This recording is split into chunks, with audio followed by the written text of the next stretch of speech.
Hey y'all, welcome back to Trendy DIY 29, back with another video. In this video I wanted to give you guys a quick garden update. A few things have been moved around and there's actually some progress in some of these plants, so I'm excited to show this with you. I wanted to start out somewhere. I normally always start out at the back door, so I was like, let me switch this up. So I started out by this beautiful lavender. It is just so pretty and it is growing wonderfully. Like, it's so many new buds on here and the pollinators love it. They keep coming through. But I'm gonna give you guys a quick tour, and then we're also gonna have a quick harvest as well, because I noticed that some things that came in.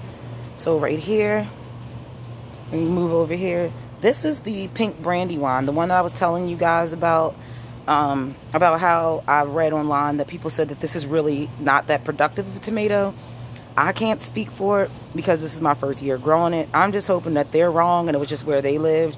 But I have noticed that this is the only plant that is really slow. Like, you see I have a few flower buds, but none of the flowers are really set in fruit yet. I don't have one piece of fruit. It's pretty healthy though. Like I said, this is a potato leaf variety. But I really don't know much to say because it really isn't doing anything. It's growing taller. I cut off a lot of the leaf growth, bottom trimmed it. So I'm trying to hope that it will do something. Hopefully I'll get a tomato soon, but I really don't know. Then down here you can see that the spearmint is doing lovely as usual. Spearmint, peppermints, all the mint families, they always do really well. And if you can see, the spearmint has actually sent off a runner. So that's why they say be careful about planting this. You should only plant this in a pot because it will take over the whole garden. Right here are the flowers I told you guys about, the pinks double imperials. They're coming in nicely. This is the Cherokee purple. It's growing nicely. Look how thick that stalk is. When you see a stalk like that, that's how you know it's a very sturdy plant. Like, look how sturdy that is. And I grew that from seed. That's why it's still small, because I started late. Calendula finally is growing beautifully. Now, this is the echinacea, the purple coneflower. Not really sure what's going on with the purple coneflower. As you guys can see, it's like, it looks a little chewed up, like something was eating it. I've been sprayed it with neem oil. I think I might start treating my plants with the Garden Safe, I think it's called. Garden Safe or Garden Fresh, something like that, you guys. I think I showed it in a previous video, but I only use very minimal things on my plants. I try to grow them as naturally as possible. And this is the one that I'm so proud of. If you have to pick one tomato to grow, I would recommend growing a beefsteak if you have enough room, but if you don't, then I would recommend the patio hybrid for a determinate variety. But I just want you guys to give you a close-up. So look at all of these flowers that's on this thing. Like, seriously, look at this.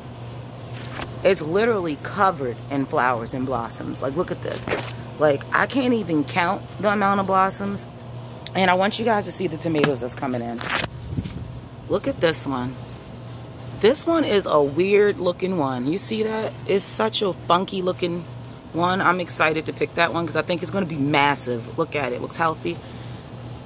There's another one. Then you go down. Another one's coming in.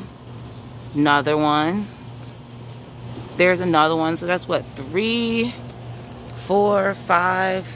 There's 5 that I can see coming in. So I'm really excited about this. The basil is starting to get tall, so I might start plucking the tops because I want the basil to bush out.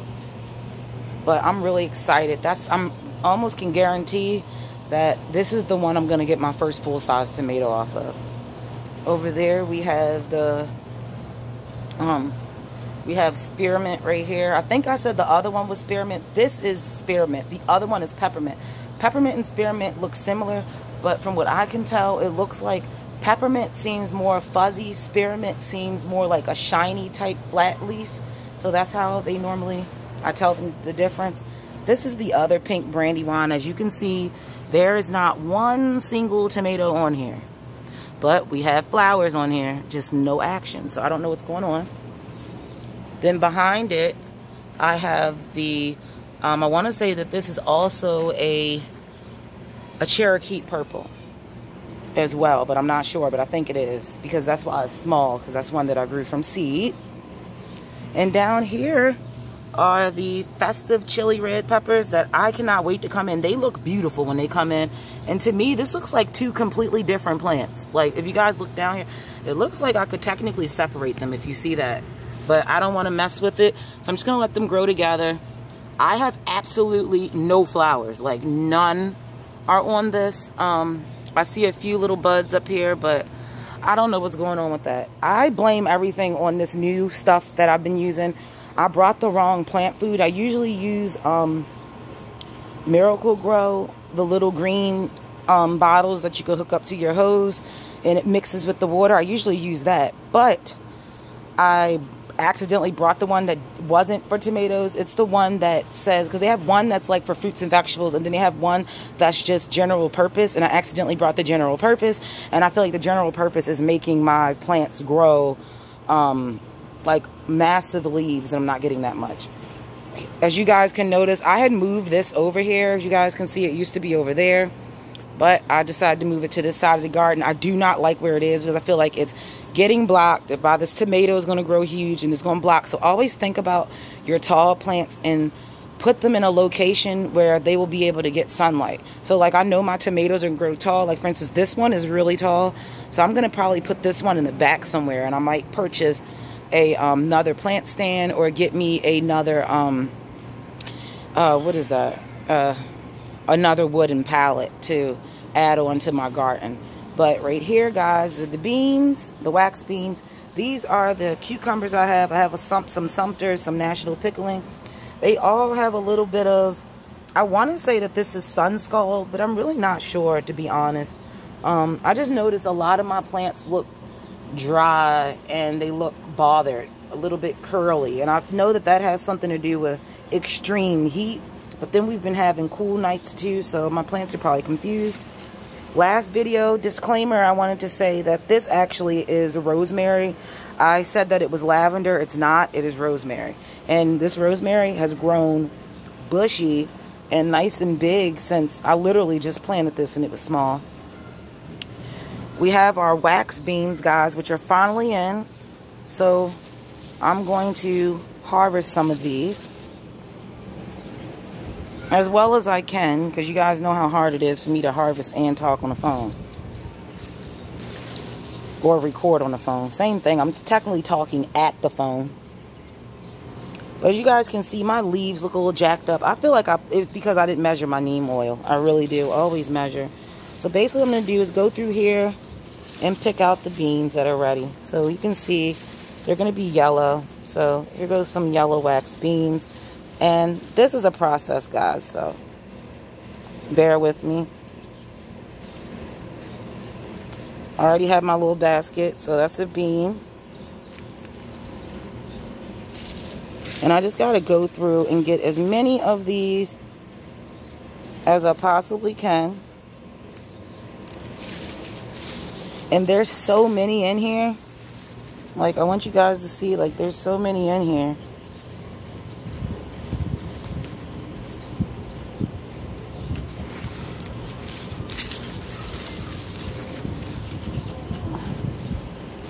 Like, these took a while to come in. I think I started them too early.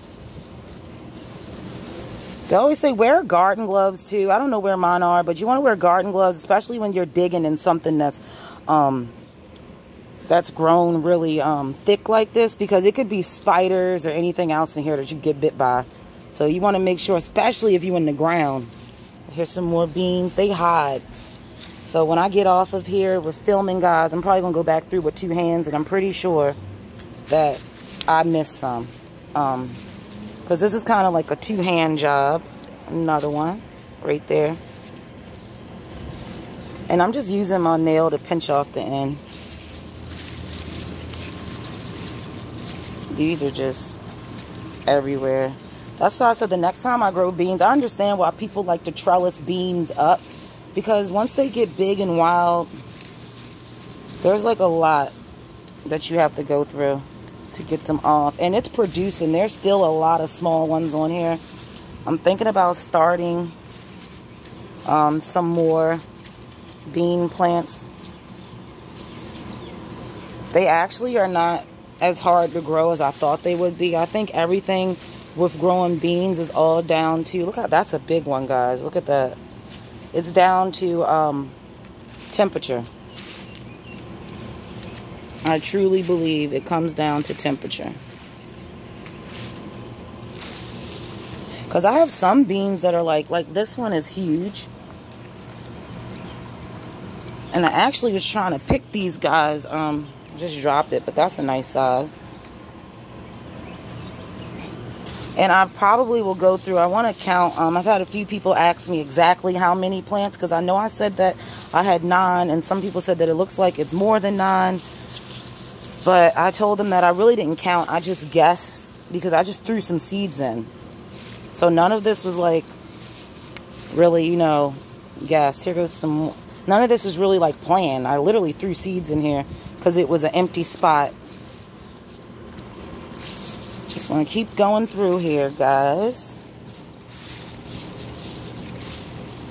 I definitely wish I had more though, because I'm trying to have enough for 2 people, which is me and my boyfriend.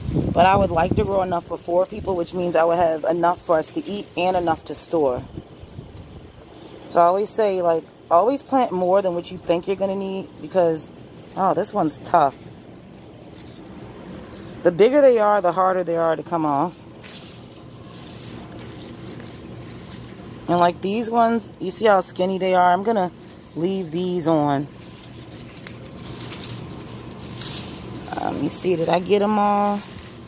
Because I feel like I did not get them all. If you want, you can pick them a little smaller. But I felt like it was no point to wait. I've been waiting patiently, guys. I think I got them all. At least all the big ones.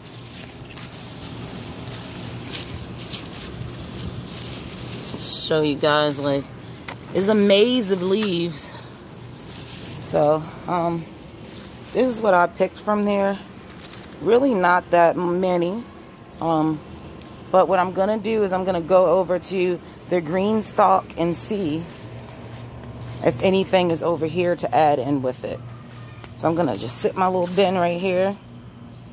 We're going to go over here and I see some now. Look at these. Look how big this one is. So I definitely know now that I probably, next year, most likely I'm going to purchase another green stalk. Because I think I would like to do like rows of beans. Like at least do like 3 or 2 tiers of beans or 3 tiers of beans.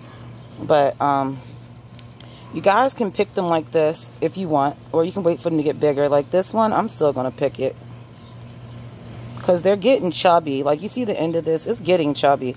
I could leave it on there if I want it, but why? You want to pick your stuff to make the plant produce more. So get that off of there and go back around. Remember, green beans hide. So you really want to, this is like some wild stuff that's going on right here, guys. Like with the green stalk, this is that cherry tomato I told you. I cut it down to 3 stalks because they all have flowers on it. This is the burgundy bean. And as you can see, I did not know that the burgundy beans get big like this. Like, look how big this is. It's drooping down. It's falling over. But when I look close, I can see that I'm probably going to have some burgundy beans coming in. And I already know based off my other beans that is not enough beans. So I will be having a variety of beans to eat together, like I showed you in the one cooking video. So if you don't get all of the same bean, just mix them together. It's not a big deal. Like these are still baby beans. There's no point to grow those. To pick those. This plant, he looks really sick, guys. And I don't know what this is that's on my plants. It looks like powdery mildew. But I really didn't see this bad until after I had sprayed it. So I'm thinking, yeah, I'm going to have to come in with something and do something. Because the neem is not working. Look how gorgeous that this squash is growing. Like, who knew that the squash actually is doing pretty well inside this little pocket? Which is crazy. Look at the eggplant. The eggplant looks a little jacked up, a little beat up. But I just love looking at the eggplant. Like, look how deep that purple is. It's just beautiful. The leaves are beautiful. The leaves are getting gigantic. And I think that the eggplant is just doing really well. I'll probably go down there and trim some of those off. But I'm waiting patiently to see if I get some eggplant. And what I'll probably do soon, guys, maybe tonight or tomorrow, I'm going to start me some more plants indoors. Some more green beans, some more squash. And like the things that normally I know that the pests get. Like usually my squash gets attacked by the vine borer. So I'm going to make sure. That's why I have like 1, 2, 3. I have 4 squash right now. And I have like 2 squash. Like 1 squash that looks like it's about to produce squash. 2 that are somewhat a few weeks behind it, and then this one will probably be the second one because it has a flower. So I wanted to have different stages of squash. This is another bean plant. I want to say this is the dragon tongue bean. Yes, it's only 2, but I need to go back around and plant. Like a lot of this stuff was just the excitement. I was already running late, so I just was throwing seeds, planting stuff, and just like, okay, whatever. This one right here is the jalapeno. What I've noticed from growing peppers, guys, is that the jalapenos seems like is usually the first pepper to produce. Jalapenos tend to not get as big as the other ones too. So jalapenos I feel like are perfect for the green stalk. I'll just go over here and put my green beans in here. And what I'm going to do, guys, as you can see, is not that many. I'm just going to throw these into a freezer bag, wash them, put them in a freezer bag, put them in the freezer. If I wanted to, I could can these. If I wanted to, I could dehydrate these. If I'm going to can these, I would want to be able to can a whole entire jar. So I feel like there's no point to go through all of that. So I'm just going to freeze it. And as my beans come in, I'm just going to keep adding beans to my freezer bag. And then eventually I will have like a big gallon Ziploc bag filled with beans. So don't worry about it if you don't have the space to grow too many plants. You can just pick them because they grow pretty fast. So in about every, I want to say in about every week to 7 to 14 days, you'll probably have more green beans out there. So like every 2 weeks. Right here are the ground cherries, which I've never had. The pineapple ground cherries. But if I show you guys, it's loaded. If you guys see, it's loaded with the little husk. And there's actually been 1 ground cherry on here since I got it. Pineapple ground cherries. And it really, I don't know why. It seems like ground cherries take forever to, for them to become edible. What is that? More green beans. Okay. Look at the Swiss chard. This is why I say don't buy rainbow Swiss chard. This is rainbow Swiss chard, but if you look, they're literally all the same color.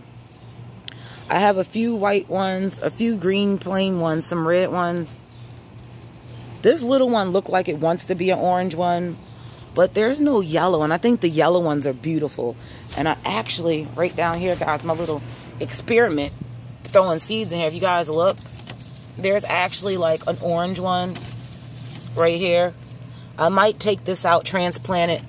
There's a yellow one back here, small yellow one.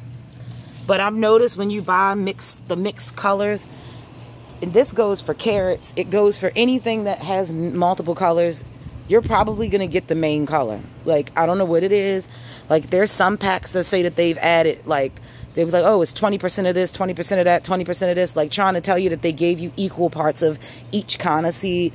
I want to say Baker Creek does that with some of their seeds. Like, if it's a mixed blend, they'll tell you, like, the percentages. It's either Baker Creek or Fairy Morse, one of them. But, yeah, so that's how I was doing. This was a broccoli. As you can see, the broccoli just is not doing well. Down here are the little baby tomato plants that I had put in there.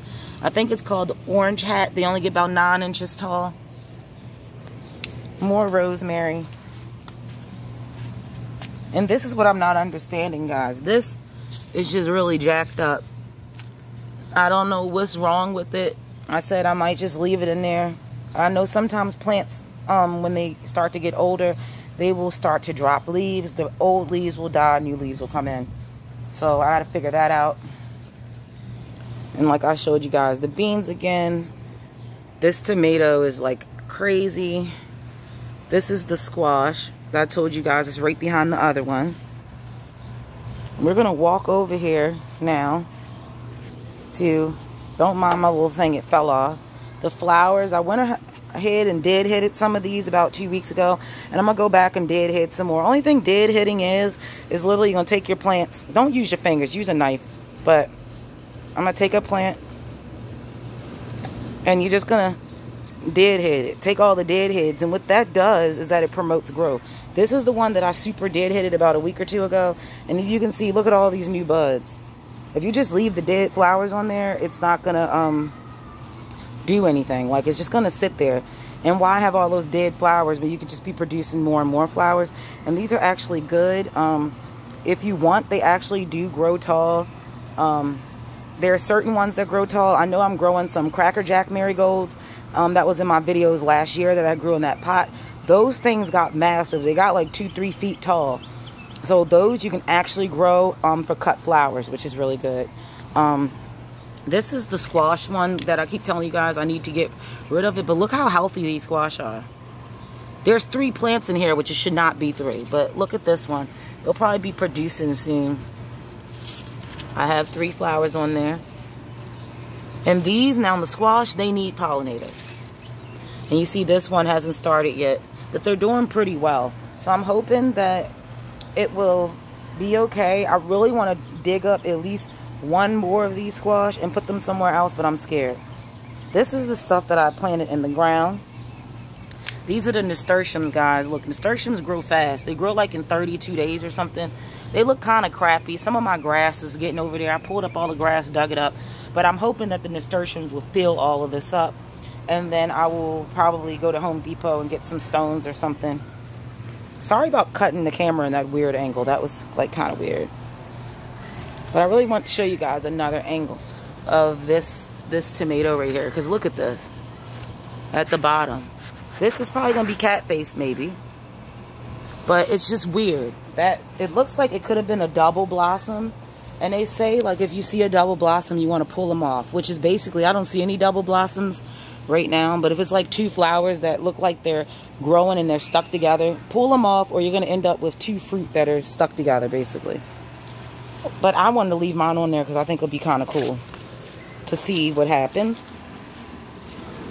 And then over here, guys, the cherry tomatoes finally are producing. And they're going massive. Like the cherry tomatoes, I have pruned and pruned and pruned and pruned.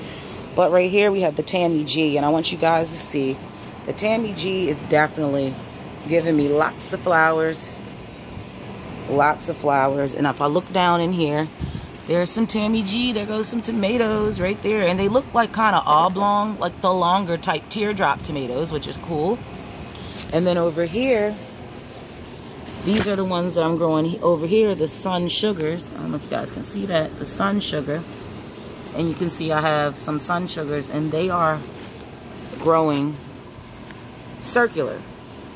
So I think it's cool that I'm going to have oblong type oval ones and some circular ones. So I'm pretty sure based off of how this looks, my first cherry tomato, I'm going to guess, the first one that had tomatoes on it was the Sun Sugar. But the Tammy G, the fact that this one down here looks kind of big, I want to say maybe that one might be right first. It's in between that one and this one right here.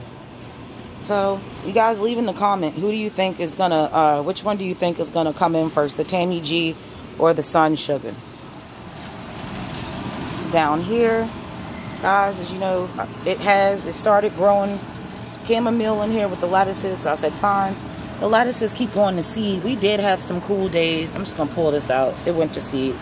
We did have some cool days, so I feel like the lettuce is done. This is the chamomile coming back. So I'll definitely have a fresh batch of chamomile. This is the lavender I told you guys that I rescued. And it's really trying, but I don't understand why I can't like get it to like bush out. It just keeps growing grass, like leaves on just this one stem. This is the butter crunch lettuce, guys. We had a few cool days. Look at this. I'm going to taste a piece though. Let's see if it bolted. Because we just had another hot day. Guys, the lettuce tastes normal. I just ate a piece. It's actually somewhat of a cool day today, so I might actually use some of that and make a salad tonight for dinner. I just wish I had tomatoes in. It sucks when your stuff doesn't come in. Down here, you guys can see my little carrot bed, little onion bed. It looks sad. I really don't know what's going on right here, but it's like this is an experiment. I have yet to be successful really with carrots.